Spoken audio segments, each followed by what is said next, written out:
First call up for Michael Chertoff, St. Petersburg, Florida. William, Independent Line. Hi. Hello. Good morning, gentlemen. Morning. You mentioned the September 10th, 2001 mindset. That made me nervous, though I think it should be September 9th. I was wondering if the missing $2 trillion plus that Secretary of Defense Donald Rumsfeld reported on September 10th, 2001, where those trillions went. Did you all ever find it? I have to say, I must have missed that news report about the missing trillions. I do know that in the run-up to September 11th, the 9/11 Commission looked back at what had been done and what hadn't been done, and I think they found the key problem was collecting information and fusing information so that we could get the best possible picture of the threat we faced. In the Cold War, we worried about bombers and missiles attacking the United States, and that's why we had radar.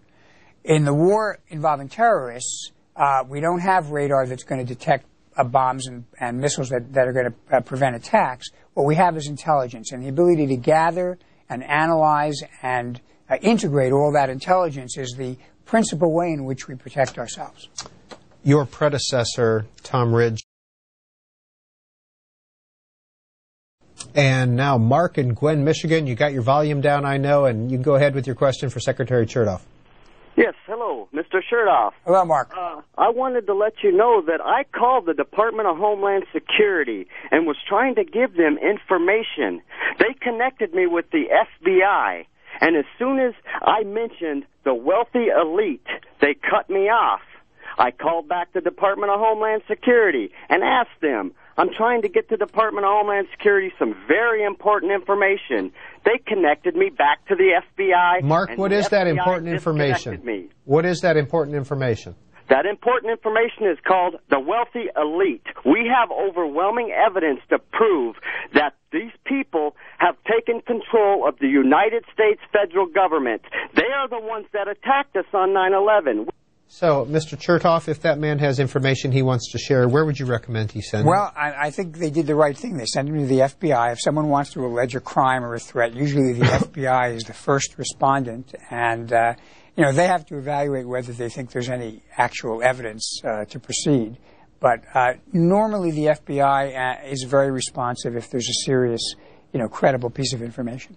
What's your general viewpoint about people who think the federal government was involved in 9/11? I think that's in the same category as Holocaust denial and those people who still aren't convinced that President Obama was born in Hawaii. It's kind of a out there conspiracy theory which does not warrant a lot of attention.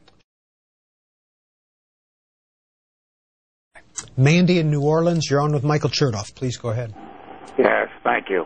Would you please allow me a follow-up, because I know predictably what this man will answer to my questions. Mr. Chertoff, please do not feign ignorance on this, because if I can find this out, certainly you know it.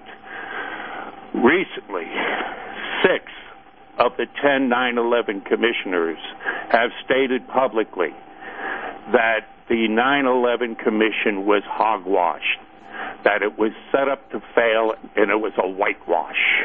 Recently, Bethlehem Publications, 9 scientists that were given debris from the World Trade Centers have found evidence of nanothermite, a high-grade military explosive. Okay, Mandy, thank you. We're going to leave it there because we know where you're going. Mr. Chertoff, you've addressed that question. Yeah, I mean, again, this crops up from time to time, and it has been looked at thoroughly by everybody.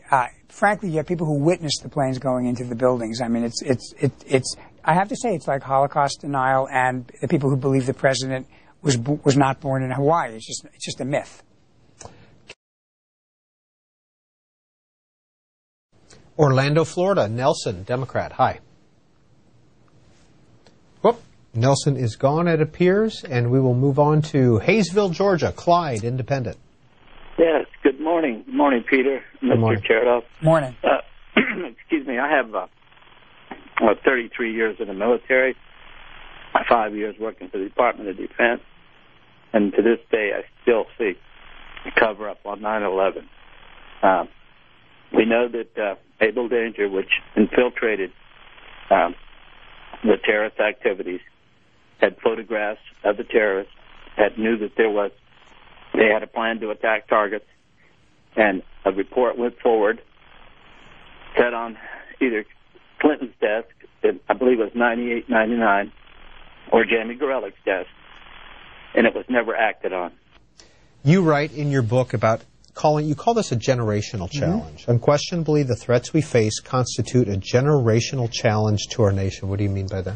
What I mean is that the 21st century is a different kind of warfare than the 20th century. 20th century, we were used to having massed armies. You know, the enemy came over the hill. You could see the cloud of dust. People wore uniforms, and there were a set of rules and principles that were very clear. 21st century is different. The enemy is networked. The line between the military and the criminal has really been obliterated. We have to use a combination of defense and law enforcement. We can't choose one or the other.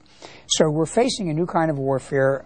It's unfortunately leveraged by the technological revolution, which means that a smaller and smaller number of people can do more and more damage, as we saw on 9/11. And that means we have to completely retool and reconfigure our strategy and our menu of options in dealing with this kind of threat. We can't afford to have boxes and silos anymore. We have to have an open architecture for how we deal with this new, very, very dangerous challenge. And do you think the way the intelligence community is organized today is better than it was? It's clearly, and have we gotten to that point where we're sharing? Peter, it's clearly better, and there is more sharing, but it's not completely where it needs to be. And I'd say there are a couple of areas where that's true. One is we still tend to view what goes on overseas and what goes on over here as two separate domains. And the fact of the matter is, particularly with the Internet, you can't draw that distinction. So we have to have a more seamless intelligence capability. The second thing is our legal principles have not kept up with the new challenges. One of the problems I think we faced right after 9/11 is rules had been written for dealing with foreign intelligence and how we surveil it back in the days of we were worried about the Soviet Union or other countries. And while we still have concerns about nation states, the issue of terrorism is now equal in importance. And we didn't have a legal model that helped us deal with that. So one of the things I think Congress hasn't done and needs to do is to actually sit down and think through in a bipartisan way, what is the legal architecture we need to deal with this 21st century challenge?